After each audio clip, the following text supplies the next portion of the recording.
কচুয়ায় অন্যের জায়গায় জোরপূর্বক টিনের ঘর নির্মাণ ক্ষতিগ্রস্ত পরিবারের থানায় অভিযোগ। চাঁদপুরের কচুয়া উপজেলার বারুইয়ারা গ্রামের মজুমদার বাড়িতে এক নিরীহ পরিবারের ভরাটকৃত নতুন বাড়ির জায়গাতে জোরপূর্বক টিনের ঘর নির্মাণের অভিযোগ উঠেছে। ওই গ্রামের মৃত মোহব্বত আলী মজুমদারের পুত্র মোহাম্মদ রফিকুল ইসলাম গংদের বিরুদ্ধে এই অভিযোগ উঠেছে। এই ঘটনায় ক্ষতিগ্রস্ত জমির মালিক মিকাইল হোসেন মজুমদার বাদী হয়ে জমি ফিরে পেতে এবং ন্যায় বিচারের দাবিতে কচুয়া থানায় লিখিত অভিযোগ দায়ের করেছেন। বাদীর লিখিত অভিযোগ সূত্রে জানা গেছে ২০১৭ সালে মিকাইল হোসেন মজুমদার তার আপন চাচি ফাতেমা বেগম ও চাচাতো ভাই ইউনুসের কাছ থেকে বারুইয়ারা মৌজায় বিএস ৬০৩ খতিয়ানে বিএস ১৯০৬ দাগের ১৬ শতকের অন্দরে ২% নালভূমি ক্রয় করেন।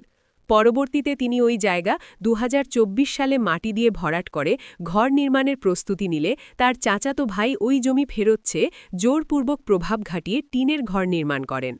বর্তমানে তিনি ওই জায়গাতে দখলে যেতে চাইলে প্রতিপক্ষ রফিকুল ইসলাম বিভিন্নভাবে ভয়ভীতি হুমকি-ধমকি প্রদর্শন করে আসছেন।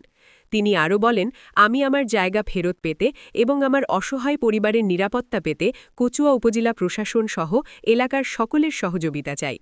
এ ব্যাপারে অভিযুক্ত রফিকুল ইসলাম মজুমদার ও তার মা ফাতেমা বেগম বলেন, আমাদের পুরাতন বাড়ি সংলগ্ন ২% জমি মিকাইল হোসেন আমাদের দেয়ার কথা রয়েছে, তাই না দেয়ায় আমাদের বিকৃত জমি আমরা দখল করেছি।